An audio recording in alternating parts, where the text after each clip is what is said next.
ప్రియమైన దేవుని పిల్లరా, లోకాసు వార్త 12వ అధ్యాయము 16వ వచనం చదువుకుంటూ వాక్యంలో ముందుకు వెళ్దాం పిల్లరా. లోకాసు వార్త 12వ అధ్యాయము 16వ వచనం. మరియు ఆయన వారితో ఈ ఉపమానము చెప్పెను. ఒక ధనవంతుని భూమి సమృద్ధిగా పండినంటండి.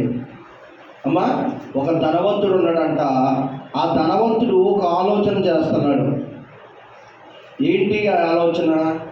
పేదవారు పేదరికంలో ఉండి ఆలోచన చేస్తారు. రేపొద్దున్న పనిలోకి వెళ్ళి రైతు డబ్బులు ఇస్తాడా, తెచ్చుకుంటామా,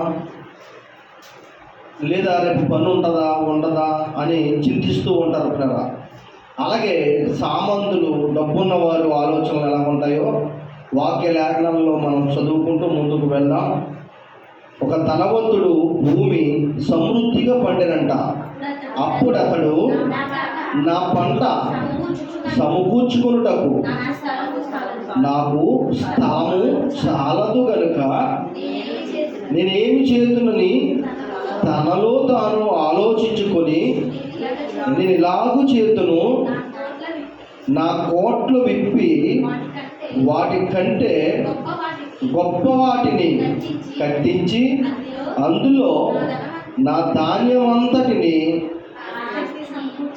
నా ఆస్తిని సమకూర్చుకుంటుని నా ప్రాణముతో. చాలమ్మా. ఏంటమ్మా? ఒక ధనవంతుడు ఉన్నట. ఆ ధనవంతుడు భూమి పంట సమృద్ధిగా పండిందంట. బాగా ఆలోచించండి. ఇది ఎవరు చెప్తున్నారు అంటే, యేసుక్రీస్తు ప్రభువారు వాక్యాన్ని ప్రజలకు అర్థమయ్యేవారని ఉపమానాల రీతిగా చెప్పేవారు. ఏమా, మంచిది. మీరు వాక్యం అలా చదువుతుంటే నాకు చాలా ఆనందంగా అవుతుంది. అలాగే చదవండి. నేను చెప్పిన పోవాలంటే కాకుండా బాగా చదువుతున్నారు, అలాగే చదవండి. వాక్యము మీరు చదువుతూ ఉంటే నాకు చక్కగా చెప్పడానికే అవకాశం ఉంటుంది. ధనవంతుడు భూమి సమృద్ధిగా పండిందంట. ఆ ధనవంతుడు తనలో తానే ఆలోచించుకున్నాడంట. ఏమని? నా ప్రాణమా, నా భూమి ఎంతో చక్కగా పండింది.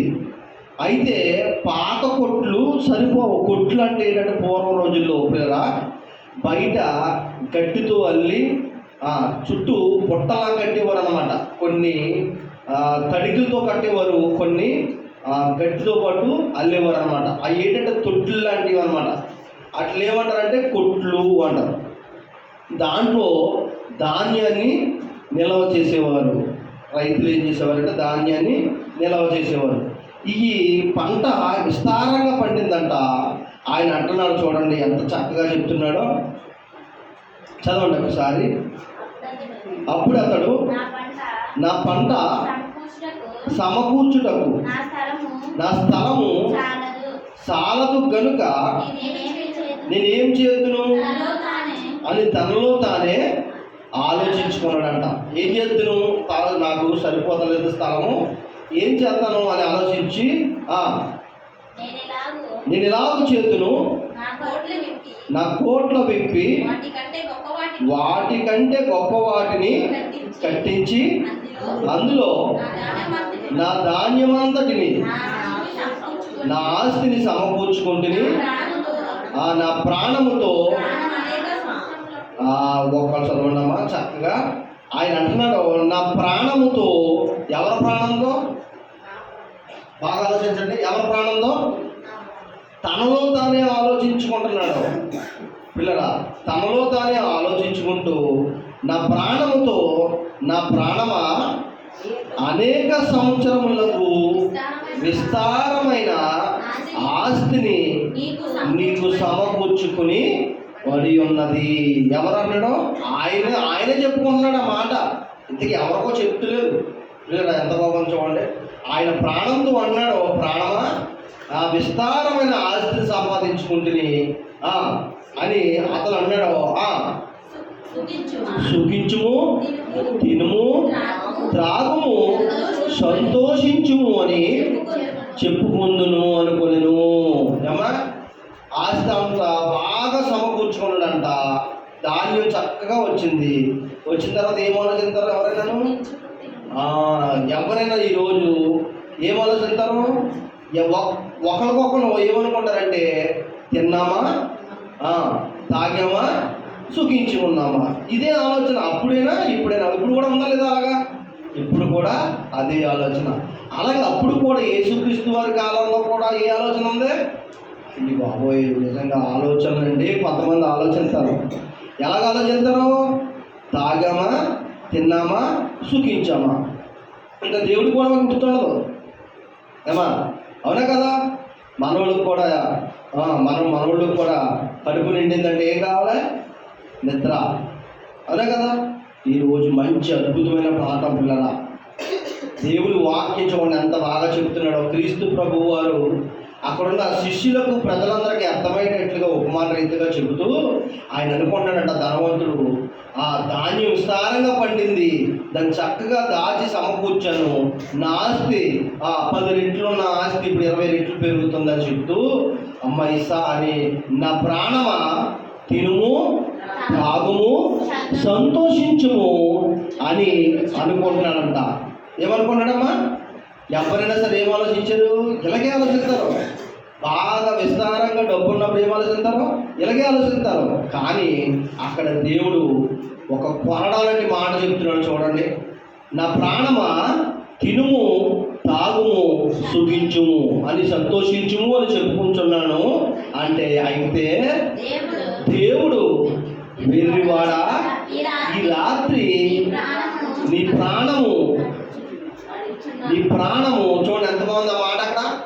అయితే వెర్రివాడా, ఈ రాత్రి నీ ప్రాణము అడుగుచున్నారా? ఈ పదాన్ని చాలా మంది వాక్యం చెప్పేటప్పుడు నేను విన్నాను. దేవుడు అడుగుచున్నాడు అని చెప్తారు. అక్కడ ఏముంది? అడుగుచున్నారు. ఎందుకు అడిగేది దేవుడు కాదు, ప్రాణాన్ని. ఇది బాగా ఆలోచించాలి. ఈ వాక్యం అంతా ఎక్కడ ఉంటుంది అనుకున్నారో? ఆ చిన్న అక్షరం కూడా ఉంటుంది. నేను చెప్పబోయే వాక్యం అంతా ఆ అక్షరం మీద ఆధారపడి ఉంటుంది. దేవుడు అంటున్నాడు, నీ ప్రాణాన్ని ఈ రాత్రి అడుగుచున్నారు. ఉంది అక్కడ చూడండి. అయితే దేవుడు వెర్రివాడా, ఈ రాత్రి నీ ప్రాణమును అడుగుచున్నారు. ఎవరు అడుగుచున్నారు అమ్మా? ఎవరు అడుగుచున్నారు? ఇంతకుముందు బాధలో ఏమని చెప్పారంటే సేవకులు, దేవుడు అడుగుచున్నాడు నీ ప్రాణాన్ని అని చెప్పారు. కానీ నిజానికైతే దేవుడు అడిగితే నీ ప్రాణాన్ని నేనే అడుగుతున్నానని చెప్తాడు కదా. కానీ అక్కడ రాయబడి ఉంది, దేవుడు అంటున్నాడు, వెర్రివాడా, ఈ రాత్రి నీ ప్రాణాన్ని అడుగుచున్నారు. ఎవరో అడుగుచున్నారంట. ఎవరు ప్రాణాన్ని? అంటే ధనవంతుడు ప్రాణం ఒక్కడే కావాలా? పేదవాడు ప్రాణం అవసరం లేదా? అమ్మా, నా ప్రాణం అవసరం లేదా? మీ ప్రాణం అవసరం లేదా? అలాగే ఎవరో అడుగుచున్నారంట. ఈ మాట ఎవరు చెప్తున్నాడు? దేవుడు చెప్తున్నాడు. ఒరే వెర్రివాడా, ఆస్తిని చక్కగా కూడగట్టుకున్నాను, ధాన్యం అంతా చక్కగా సమకూర్చుకున్నాను అనుకుంటున్నావా? తాగి తిని సంతోషిద్దాం అనుకుంటున్నావా? అయితే ఎలాగ నీటిలాగా ఆలోచించేవాడి కోసం కొంతమంది నీ ప్రాణాలను అడుగుతున్నారా? ఏం చేయమంటావు అని అడుగుతున్నాడు దేవుడు. మీకు అర్థమైందా? ప్రకటన గ్రంథం చూడండి ఎంత బాగుంటుందో. 6వ అధ్యాయం 9వ వచనం చూడండి పిల్లలు. ఎవరు అడుగుతున్నారో చెప్తున్నాడు దేవుడు. ప్రకటన గ్రంథము 6వ అధ్యాయము 9వ వచనం తీసారా? ప్రకటన గ్రంథము 6వ అధ్యాయము 9వ వచనం. ఈ రాత్రే నీ ప్రాణాన్ని అడుగుచున్నారు అని దేవుడు అంటున్నాడు. ఎవరో అడిగేవాళ్ళు, ప్రాణాన్ని అడిగేవాళ్ళు ఎవరో ఇక్కడ చూద్దాం. అయితే ఆయన 5వ ముద్ర విప్పినప్పుడు దేవుని వాక్యము నిమిత్తము, తామిచ్చిన సాక్ష్యము నిమిత్తమును వధింపబడిన ఆత్మలను బలిపీఠం కింద చూశాడంట. ఎవరో ఈ మాట రాసిందంటే, అమ్మా మీరు చదివేవారు ఒకటి గమనించాలి. ఏంటంటే ఈ వాక్యాన్ని రాసిన వారు ఎవరు అంటే, ప్రకటన గ్రంథాన్ని రాసింది యోహాను గారు. పద్మాసు దీపంలో యోహాను గారు ఈ వాక్యాన్ని రాశారనమాట. దేవుని ప్రేరణతో, పరిశుద్ధాత్మ ప్రేరణతో యోహాను గారు రాశారు. ఈ మాట ఏమని రాశారు చూడండి. ఆయన 5వ ముద్ర విప్పినప్పుడు దేవుని వాక్యము నిమిత్తం అంటండి. ఎవరి వాక్యము? దేవుని వాక్యము నిమిత్తము తాము ఇచ్చిన సాక్ష్యము నిమిత్తము. సాక్ష్యం అంట. మన వాళ్ళు చాలా మంది నిలబడి సాక్ష్యం చెప్తారు కదా అమ్మా. సాక్ష్యము అంటే ఇక్కడ చెప్తున్నాడు దేవుడు తాము ఇచ్చిన సాక్ష్యం కొంతమందికి బాధ కలిగించిందంట. ఎవరో సాక్ష్యం చెప్పారంట. ఎవరో సాక్ష్యం ఏమో మనం విన్న సాక్ష్యాలని ఎవరి గురించి చెప్పుకుంటారో మన కోసం లేకపోతే వేరే వాళ్ళ కోసం చెప్పాం. కానీ ఆయన ఒక సాక్ష్యం చెప్పాడు. ఈరోజు ఆ సాక్ష్యం ఏంటి? ఎవరో ఆయన వాక్యం చెప్పాడు. ఆ వాక్యం కొంతమందికి బాధ కలిగించింది. ఆ వాక్యం ఏంటి? ఈరోజు మంచి అద్భుతమైన పాఠం ఏంటంట? ఆయన 5వ ముద్ర ఇప్పినప్పుడంట దేవుని వాక్యము నిమిత్తము తాము ఇచ్చిన సాక్ష్యము నిమిత్తము వధింపబడ్డారంట కొంతమంది. ఎవరమ్మా? కొంతమంది వధింపబడ్డారంటే ఏం చేశారు అంటే యాకోబు గారు వాక్యం చెప్తుంటే సత్య సువార్తను ప్రకటిస్తుంటే యాకోబు గారు, ఎవరమ్మా? యాకోబు గారు. మీకు మరలా చెప్తున్నాను, యాకోబు గారు వాక్యాన్ని ప్రకటిస్తుంటే కత్తితో నరికేశారు. ఏం చెప్పినందుకు? వాక్యాన్ని ప్రకటిస్తున్నందుకు. ఏదో తప్పు చేశాడనో దొంగతనం చేశాడనో కాదమ్మా. యేసుక్రీస్తు ప్రభు వారిని ప్రకటిస్తుంటే వారవలేక ఆ వాక్యాన్ని వినలేక ఆ విన్న వాక్యానికి వీళ్ళకి ఏమైపోయిందంటే చురకత్తుల్లా గుచ్చుకుపోని వీళ్ళకి. అప్పుడు యోహాను గారిని ఏం చేశారంటే హేరోదు ప్రభుత్వంలో యోహాను గారిని ఏం చేశారమ్మా? యోహాను గారిని కాదు, యాకోబు గారిని నరికేశారు ముందు. ఆ తర్వాత సత్యవాక్యాన్ని ప్రకటించినందుకు యాకోబు గారిని నరికేశారు. సత్యవాక్యాన్ని ప్రకటిస్తున్నందుకు స్టెఫాన్ అనే ఒక భక్తుడిని ఒక మంచి సేవకుడిని రాళ్లతో కొట్టి చంపేశారు. నాకు తెలిసి ఈ మధ్యకాలంలో అయిన వాక్యాలు కొన్ని వార్తలు ఏంటంటే ఈ మధ్యకాలంలో ఒక సేవకుడు వాక్యాన్ని ప్రకటించి వస్తుంటే కారులో వస్తుంటే కుటుంబాన్ని అందరినీ కూడా కారులో వేసి తగలబెట్టేశారు. ఎందుకమ్మా? వాక్యాన్ని ప్రకటించినందుకు కుటుంబం అందరినీ కూడా. అలాగే మనకు తెలుసు ప్రవీణ్ పగడాల గారిని దారి కాచి చంపి ఎంతో దారుణంగా చంపేశారు. అవునా కదా? ఎందుకు అంటే అసలు ఎందుకు చంపవలసి వచ్చింది అంటే ఆయన మాటలు కొంతమంది గుచ్చుకున్నాయి. మన వాళ్ళు ఆయన వాక్యం చెప్తుంటారండి మాకు గుచ్చుకుపోతున్నాయి. మరి వాక్యం గుచ్చుకుపోతుంది. మరి మీకు అర్థమైందమ్మా? సినిమాలు చూసుకుంటున్నారు. సపోజ్ వాక్యం చెప్తుంటే కూర్చుందా? ప్యాకెట్ ఆడేవాళ్ళు ఉన్నారనుకో, ప్యాకెట్ గురించి చెప్తుంటే మీకు ఎలా ఉంటుంది? ఆడేవాళ్ళకి ఎలా ఉంటుంది? కూర్చుకుంటాం. అవునా కదా? అలాగా కొన్ని పనులు చేసేవాళ్ళకి వాక్యం ఎలా ఉంటుందంటే కొరడాలతో కొట్టినట్టు ఉండదు. ప్రవీణ్ పగడాల గారు మాట్లాడుతుంటే ఆయన వాక్యాలు ఈ మధ్యకాలంలో చాలామంది చూశారు, కానీ నేను ఎప్పటి నుంచో చూసేవాడిని వాక్యాలు. ఆయన వాక్యాలు చాలా బాగుంటాయి. ఆయన మాటలో చాలా చక్కగా మాట్లాడతారు. మరి కొంతమందికి వినసొంపుగా ఉండదు. యేసుక్రీస్తు ప్రభు వారు దేవుడు కాదు అన్న వాళ్ళని అనేక మందిని నా మాటలతో ఓడించాడు. మరి అలాంటి బాధ కలుగుతుందా కలగదా? ఈ ప్రపంచంలో ఏ దేవుడు కాదు, ఏ దేవుడు గొప్పడు కాదు, యేసుక్రీస్తు దేవుడే గొప్పడు అన్నప్పుడు మరణంలో బాధ కలుగుతుందా కలగదా? అలాగే కొంతమంది తట్టుకోలేక ఆయన్ని చంపేశారు. అవునా కదా? అలాగే పూర్వం కూడా యాకోబు గారు వాక్యాన్ని ప్రకటిస్తుంటే కత్తితో నరికి చంపేశారు, ముక్కలుగా నరికేశారు. అర్థమైందా? మీ కళ్ళ ముందున ఈ బైబిల్ ఓన్లీ ఇంకు పెనతో రాసిన అక్షరాలు కాదు పిల్లరా, రక్తపు అక్షరాలు. ఈ బైబిల్ గ్రంథాన్ని బయటకు రావడం కోసం ఎంతోమంది రక్తాన్ని చిందించారు. దేవుని కన్నీళ్ళు ఎన్నో ఉన్నాయి దీంట్లో పిల్లరా. దేవుని ఆవేదన ఎంతో ఉంది దీంట్లో. మనం 50 రూపాయలు దొరికి బైబిలే కదా, కొంతమందికి ఊరికి వేస్తున్నారు బైబిల్. ఆ ఊరినిచ్చే బైబిలే కదా అనుకుంటారా, కానీ పిల్లరా దేవుని కన్నీళ్ళతో తడిసిపోయింది ఈ బైబిల్ గ్రంథం. దేనితోనమ్మా? దేవుని కన్నీళ్ళతోనూ ప్రవక్తల రక్తంతోనూ అపోస్తుల త్యాగంతోనూ తడిసిపోయింది బైబిల్ గ్రంథం. స్టెఫాన్ అనే వాక్యం చెబుతుంటే యేసుక్రీస్తు ప్రభు వారు 33 సంవత్సరాలు ఈ భూమి మీదకి వచ్చి మనకు వాక్యాన్ని ప్రకటించాడు.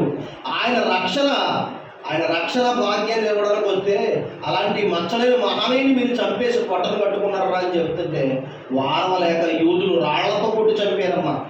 దేంతో? ఒక రాయి తగిలితే కాలు గొప్ప తగిలితే మనం ఎంత బాధపడిపోతాం. అవునా కదా? అలాంటిది అనేక మంది యూదులు వచ్చి ఆ మాటలు వారవలేక రాళ్లతో కొట్టి చంపేశారు.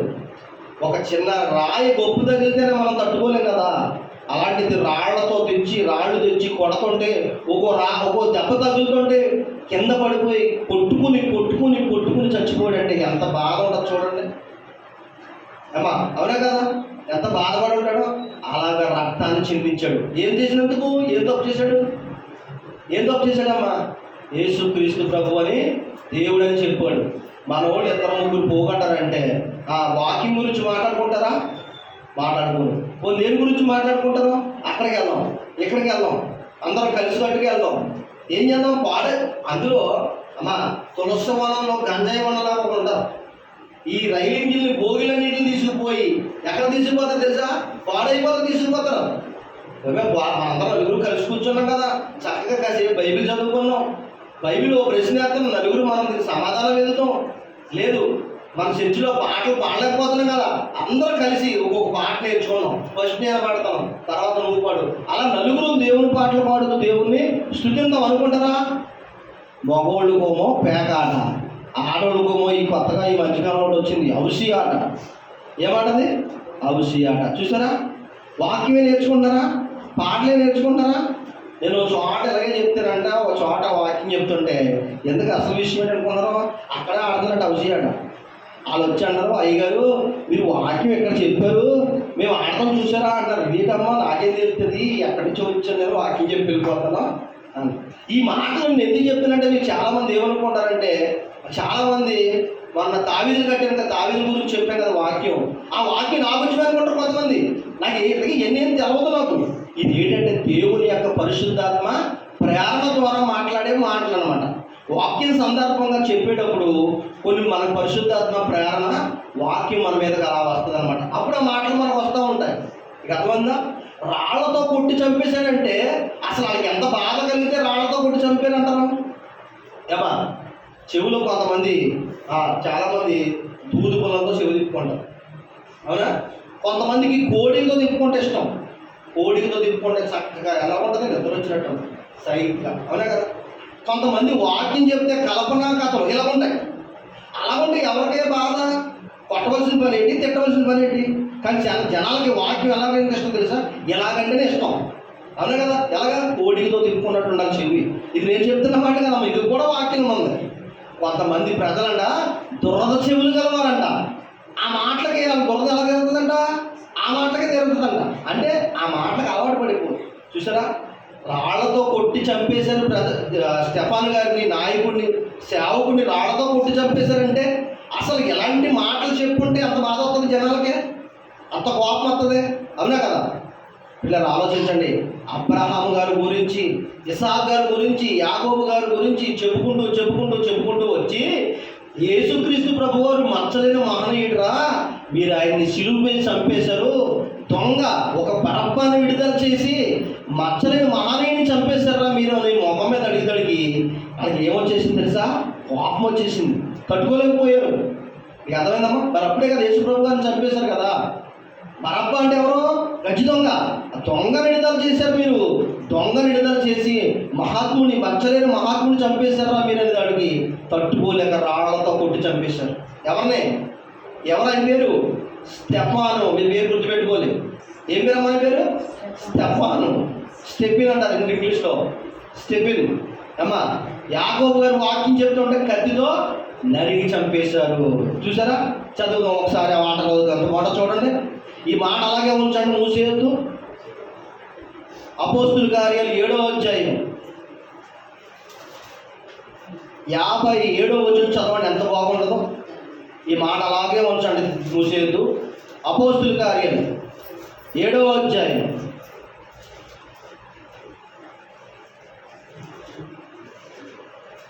'చదవడం ఎంత చక్కగా చదువుతున్నారు మీరు, నా బాగా చదువుతున్నారు. 7వ అధ్యాయం అందరూ తీయండి. ఉందో లేదో చూడండి. ఆ మాట నా సొంతంగా చెప్తున్నాను, ఉందో లేదో చూడండి. చదువమ్మా. 57వ వచనం. అప్పుడు వారు పెద్ద కేకలు వేసి చెవులు మూసుకున్నారంట. చెవులు ఎలా ఉంటుందమ్మా అక్కడ? అమ్మా, చెవులు మూసుకున్నారంట. ఏంటి? స్టెఫాన్ గారు వాక్యం చెప్తుంటే వినలేక పెద్ద కేకలు వేశారంట. అంటే పెద్ద కేకలు వేసి మన వాళ్ళు చూసారా, పళ్ళు పెట్టి కలిసి చేస్తారు. చూసారా? చాలామంది దెబ్బలాట ఆడుకున్నప్పుడు ఏం చేస్తారమ్మా? దెబ్బలాట ఆడుకున్నప్పుడు పొళ్ళు పెట్ట కరిచేస్తారు, నాలుగి ఏం చేస్తారు, అడ్డం కరిచేస్తారు. అంటే కొన్ని కోపాలు తట్టుకోలేక నాలుగు అడ్డం కరిచేస్తారు. ఈ వాక్యం చెప్తుంటే స్టెఫాన్ గారు తట్టుకోలేక చెవులు మూసుకుని పెద్ద కేక వేసి, నాకు తెలుసు అనుకున్నాను, ఒరే ఉంటారేమో అనుకున్నాను నేను. ఒరేకి కేకేసి గట్టిగా చెవులు మూసుకుని తట్టుకోలేక చూడండి ఏం చేశారు చూడండి. ఏకముగా అందరూ యాగముగా అతని మీద పడి అతని మీద పడి పట్టణపు వెలుపలికి అతని మీద చెవులు మూసుకున్నారంట, పెద్ద కేక వేశారంట. ఏకంగా కూడి అతని మీద పడి పట్టణపు వెలుపలికి అతన్ని తీసుకుని వెళ్ళి అతను వెళ్ళగొట్టి రాళ్ళు నవ్వి చంపినంటండి.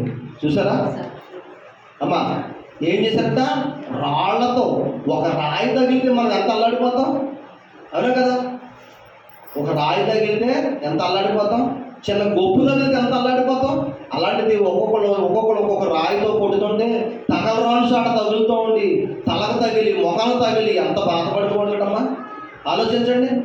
ఆయన విలవిల్లాడిపోయాడు రాళ్లతో కొడుతుంటే. ఆయన రక్తం అంతా ఒళ్ళంతా తడిసిపోయిందంట. అమ్మా, చచ్చిపోయిన తర్వాత ఈడ్చేశారంట పక్కకి. చూసారా? అంటే ఎలాంటి మాటలు చెప్తే వాక్యం గుచ్చుకుపోయిందో చూడండి. అలాగే చాలామంది అంటారు, అయ్యగారు మాకు ఇనసంపుగా చెప్పండి వాక్యం. అంటే నీకు ఇనసంపుగా చెబుతా దేవుడు రాయలేదు ఇక్కడ వాక్యం పిల్లరా. అమ్మా, మీకు వినసంపుగా చెప్పడానికి దేవుడు వాక్యము రాయలేదు. ఇది మనం ఆలోచించినట్లుగా ఉండదు, పరిశుద్ధాత్మ ప్రేరణతో రాయబడిన వాక్యం. నేను ఎప్పుడు అదే చెప్తాను అందరికీ. మీ అందరి గురించి నేను ప్లాన్ చేసుకుని పుస్తకం మీద రాసుకుని వచ్చి చెప్తలేదు. ఇక్కడ వాక్యం చెబుతుంటే పరిశుద్ధాత్మ ప్రేరణతో ఈ మాటలు వస్తున్నాయి. మీ ఇంటికాడ ఏం జరుగుతుందో నాకు తెలుసా? ఏమా, ఆదివారం వచ్చాను, మళ్ళీ ఆదివారం వస్తాను మీ దగ్గరికి, నాకేం తెలుస్తుందా? ఒకరు అనుకుంటారు అయ్యగారికి ఎవరు చెప్పారు నా గురించి అనుకుంటారు. ఏం కాదు, అవుతుందే, ఏం కాదు. పరిశుద్ధాత్మ ప్రేరణతో మాట్లాడే మాటలు ఇలాగే ఉంటాయి. ఎంత బాధ లేకపోతే పళ్ళు కరుచుకొని పళ్ళు నూరుకొని చెవులు మూసుకొని రాళ్లతో కొట్టారంటే ఎంత కక్షతో కొట్టారు చూడండి. అర్థమైంది మీకు? యాకోబు గారిని కత్తితో నరికి చంపేశారు. ఇందాక మీకు చెప్పాను, ఈ అక్షరం ఒక్కో అక్షరం వెనక దేవుని ఆవేదన ఉంది, దేవుని కన్నీళ్ళు ఉన్నాయి. అపోస్తుల త్యాగం, అపోస్తుల రక్తం చిందించి ఈ వాక్యాన్ని తీసుకొచ్చారు పిల్లరా. ఇది అక్షరాలు ఇంకుతో రాసిన అక్షరాలు కాదు, ఇవి రక్తంతో రాసిన అక్షరాలు, దేవుని కన్నీళ్లతో రాసిన ఆవేదన వెనకాల ఉంది. దీని ఆవేదన, దేవుని ఆవేదన, ఎంతో ఆవేదన పడ్డాడు దేవుడు పిల్లరా. యోహాను గారు అన్నారు ఏ రోజుతోను, ఏమయ్యా నీ తమ్ముడు భార్యను తీసుకొచ్చి పెళ్లి చేసుకుని, నీ తమ్ముడికి పెళ్ళి అయింది కదా, నీ తమ్ముడు భార్యను ఉంచుకుని ఇంట్లో తీసుకొచ్చి పెట్టుకున్నావు. ఇగో ప్రజలందరికీ న్యాయం చెప్పేవాడివే కదా నువ్వే తప్పు చేస్తే ఈ న్యాయం ఎవరు చెప్తాడయ్యా, తప్పు కదా అని అడిగాడు. తమ్ముడు భార్యని తీసుకొచ్చి ఉంచుకున్నా నువ్వు, 10 మందికి న్యాయం చెప్పే పెద్ద మనిషి నువ్వు, ఇలా చేయడం న్యాయమా నీకు, ధర్మమా అని అడిగేవాడికి ఏ రోజు గారు చూస్తూ ఉండగా, ఏ రోజు తీసుకొచ్చిన ఆవిడ ఉంది కదా ఉంచుకున్నావిడి, ఆవిడ ఏం చేసింది తెలుసా, పగబట్టేసింది. మగోళ్ళు పగేమో కానీ ఆడోళ్ళు పగంట, తోషం పగంట. నేను విన్నాను ఈ మాటలు, కొన్ని చోట్ల విన్నాను. మగోళ్ళు కొన్ని పగలు మర్చిపోతారేమో కానీ ఆడోళ్ళు మర్చిపోరంట. తోషం పగంట. ఎక్కడ పెట్టుకుంటారు తెలుసా పగనే? గుండెగలో పెట్టుకుంటారంట. ఎక్కడంట? నల్ల గుండెగలో పెట్టుకున్నాడు రా నీ గొడవ నేను తేలుతానంట. ఏం పెట్టుకుంది ఇవిడి? యోహాను గారు నీ తమ్ముడు భార్యను ఉంచుకున్నావు నువ్వు, ఇది నీ ధర్మమా అని అడిగాడు. ఎవరిని? రాజుని. ఆ మాట ఎవరన్నారు? ఉంచుకున్నావు విన్నదే. వెంటనే గుండెగలో పెట్టేసుకున్న మాట అవకాశం కోసం చూసింది. కూతురు పుట్టినరోజుకి రాజుగారు వచ్చి, నమ్మా నీ పుట్టినరోజు కదా, మంచి బాగా చక్కగా డ్యాన్స్ చేస్తున్నావు, నీ పుట్టినరోజుకి మంచి బహుమానం ఇస్తాం. రాజులు అంటారు కదా, మెడలో గొలుసు తీస్తాం, వజ్రాల కిరీటం ఇస్తాం, ఇలా అంటారు కదా, నీకేం కావాలో కోరుకో అన్నాడు. రాజుగారికి తెలీదు ఏ వజ్రాల కిరీటమో లేకపోతే బంగారం గొలుసు అడుగుతుంది అనుకున్నాడు. కానీ యోహాను గారు తల కావాలని తల్లి అప్పుడే నూరు పోసింది వెళ్ళి. ఏమని? రాజుగారు అడిగారు కదమ్మా నువ్వు వెళ్ళి యోహాను గారి తల నాకు నా డ్యాన్స్ చేసినందుకు బహుమానంగా కావాలని చెప్పి అడుగు అంది. పుట్టినరోజు గిఫ్ట్ ఏంటమ్మా? మన వాళ్ళు పుట్టినరోజు గిఫ్ట్ అడిగితే ఏమంటారు? ఒక చక్కటి కప్పు, ఓ బిందో, ఏదో ఒకటి బాక్స్లో పెట్టి ఇస్తారు, ఓ పుస్తకమో లేదా మంచి పెన్నో ఇస్తారు. కానీ ఆవిడ ఏమడిగింది? తన తల్లి వెనకాల ఉన్నదే నల్ల గుండెగలో దాచుకుంది కదా పగ.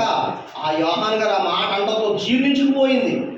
జీర్ణించుకోలేకపోయి ఆ యోహాను గారి తల ఆ పుట్టినరోజుకి గిఫ్ట్గా ఇవ్వమనంటే మరి రాజుగారు ఇచ్చిన మాట తప్పకూడదు కదా. ఏం చేశారు రాజుగారు? తీసుకొచ్చి చెరసాల్లో ఉన్న యోహాను గారిని తీసుకొచ్చి బయటికి తల నరికి ఏం చేశాడు? తల నరికి పళ్ళుల్లో పెట్టి, ఇదిగో మనం అడిగిన పుట్టినరోజుకి ఇదిగో నీ తల, యోహాను గారు తల అడిగావు కదా, ఇదిగో నీ పుట్టినరోజు గిఫ్ట్గా ఎత్తానని చెప్పి ఇచ్చాడంట. ఏమన్నాడు యోహాను గారమ్మా? ఏమన్నాడు? తమ్ముడు భార్యను ఉంచుకోవడం తప్పు, నువ్వు రాజువా, నువ్వెక్కడ రాజువయ్యా? ధర్మశాస్త్రం ఎరిగిన రాజులు ఎవరైనా ఇలా చేస్తారా? ఇదేం తప్పు, ఇదేం పద్ధతి అయ్యా, ఇదేం న్యాయమయ్యా అని అడిగాడు. చూసారా పిల్లరా? మంచి మాట్లాడినా, ఉన్నది ఉన్నట్టు మాట్లాడినా కొంతమంది జీర్ణించుకోలేరు. ఇదే వాక్యం ప్రకటించారు. సత్య సువార్త అంటే ఏంటనుకున్నారు పిల్లరా? ఉన్న వాక్యాన్ని ఉన్నదట్టుగా ప్రకటించడమే సత్య సువార్త. వాక్యాన్ని ప్రకటించారు. వాక్యాన్ని ప్రకటించినందుకు యోహాను గారిని ఏం చేశారు? కత్తితో తల నరికి పల్లెల్లో పెట్టించారు. సాక్ష్యం చెప్పాడు. ఏ సాక్ష్యం చెప్పాడమ్మా? ఏం చెప్పాడు? ఉన్నమాట ఉన్నట్టుగా పలికాడు. అదే ఆయన బాధ వేసింది, రాజుకు బాధ వేసింది, రాజు భార్యకు బాధ వేసింది. వెంటనే తల నరికించేశారు. స్టెఫాను గారు సత్య సువార్త ప్రకటిస్తే ఏం చేశారు? రాళ్లతో కొట్టి చంపేశారు. పిల్లరా, ఆలోచించండి ఎంత చక్కటి మాటలు ఇవి. అమ్మా ఎంత చూశారు కదా, ప్రకటన గ్రంథం తీయండి, అంత బాగుంటుంది అన్నమాట. 6వ అధ్యాయం ఎంత చదువుతున్నారు? 9వ వచనం.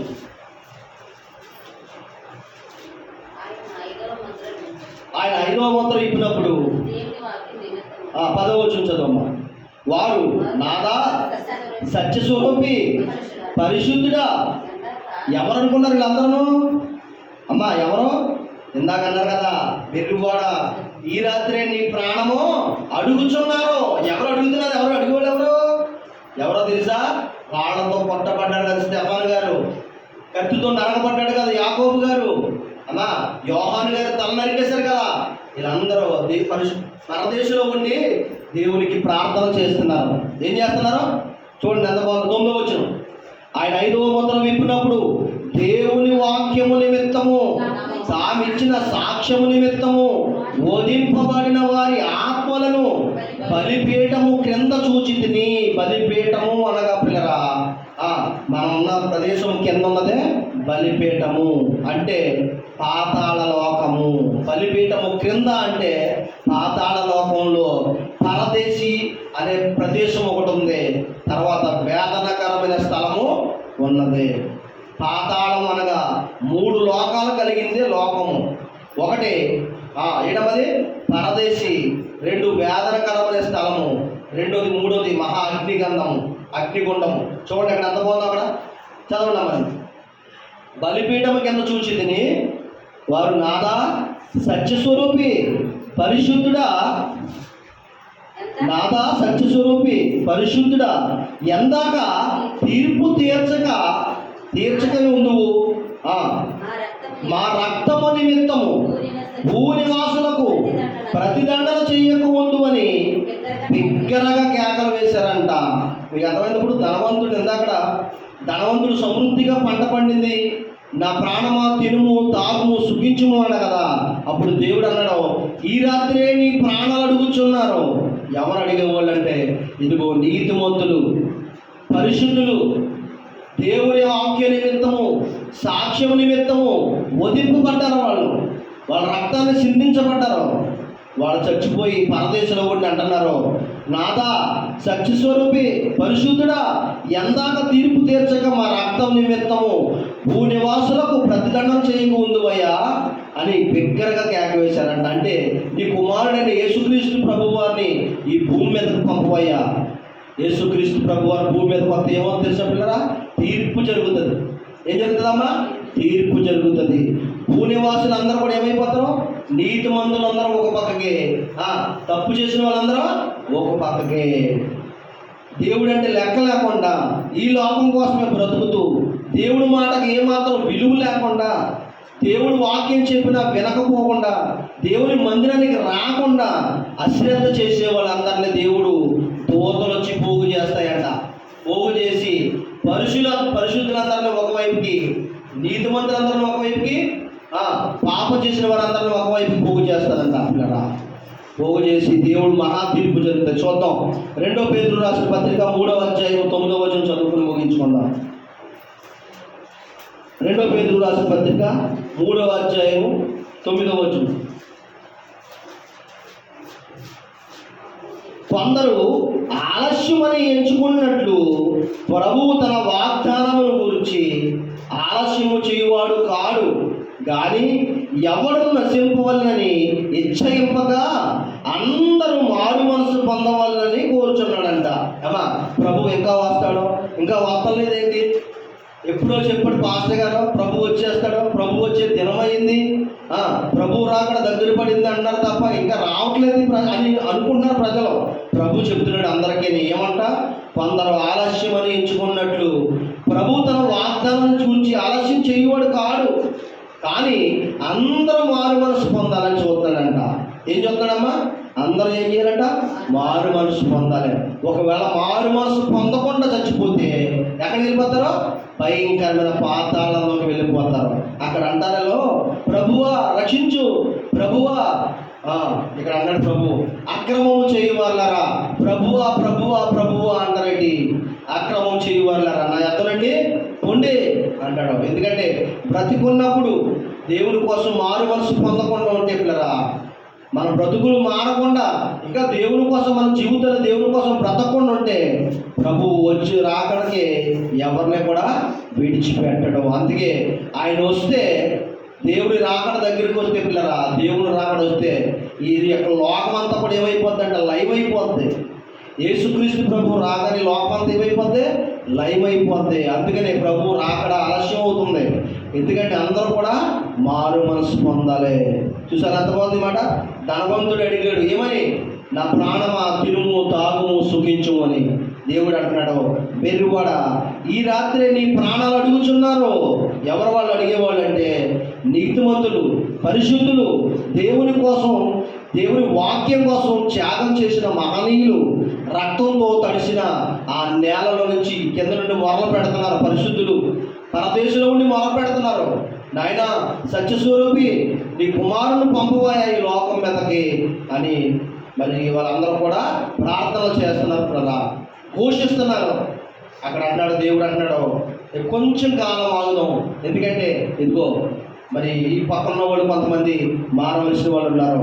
ఇప్పుడిప్పుడే వాక్యం స్టార్ట్ చేశాడు. అక్కడ సేవకుడు వాక్యం స్టార్ట్ చేశారు. ఏమన్నా నలుగురన్నా మారుతారని చూద్దాం. ఎందుకంటే నేను వచ్చేది ఆ నలుగురు కూడా ఏమైపోతారో? లైవ్ అయిపోతారు, పాతాళానికి వెళ్ళిపోతారు. వాళ్ళు చచ్చిపోకుండా పాతాళానికి వెళ్ళిపోతారు, చచ్చిపోతే పాతాళానికి వెళ్ళిపోతారు. మార్పు చెందకుండా వాళ్ళు చచ్చిపోకూడదు కాబట్టి కొంచెం ఆగుదాం అని ప్రభు ఏం చేస్తాడంట? ఆలస్యం చేస్తున్నాడంట. ఆయన రాకడ ఆలస్యం చేస్తున్నాడంట. కొంతమంది అయినా మారు మనసు పొందుతారని ప్రభు ఎదురు చూస్తున్నాడంట. పిల్లరా ఆలోచించండి. ఈ యొక్క వాక్యం కోసం ఎంతోమంది తమ రక్తాన్ని త్యాగం చేశారు. ఈ వాక్యం మనం చేర్చడం కోసం, మన గుండెలోకి వెళ్ళడం కోసం ఎంతోమంది తమ జీవితాన్ని పణంగా పెట్టారు కదా. ఇది మీరు మనసు పెట్టి ఆలోచించాలని కోరుకుంటూ ఈ చిన్న వాక్యం దేవుడు దీవించిన కాక ఆమేన్.